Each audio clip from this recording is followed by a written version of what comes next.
Welcome to Chillin' 101. We hope this video helps. You begin by confirming the charge blade has the Kai ball equipped and your meter reads at least 50%.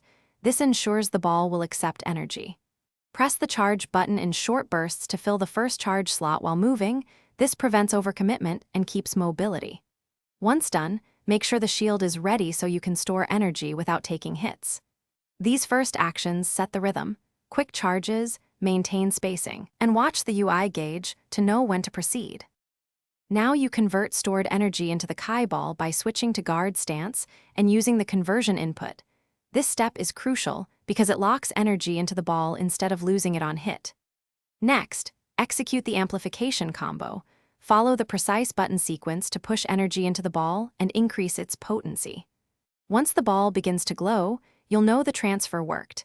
Keep an eye on the meter because a fuller meter yields a bigger, more reliable explosion on release. Aim carefully and release the Kai ball when the enemy is vulnerable. You do this by using the release input and timing it into an opening for maximum impact.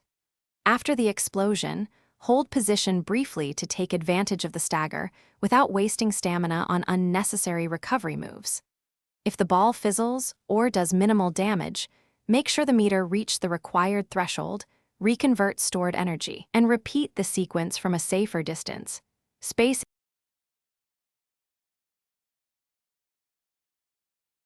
Thanks for watching. Consider subscribing if we helped you.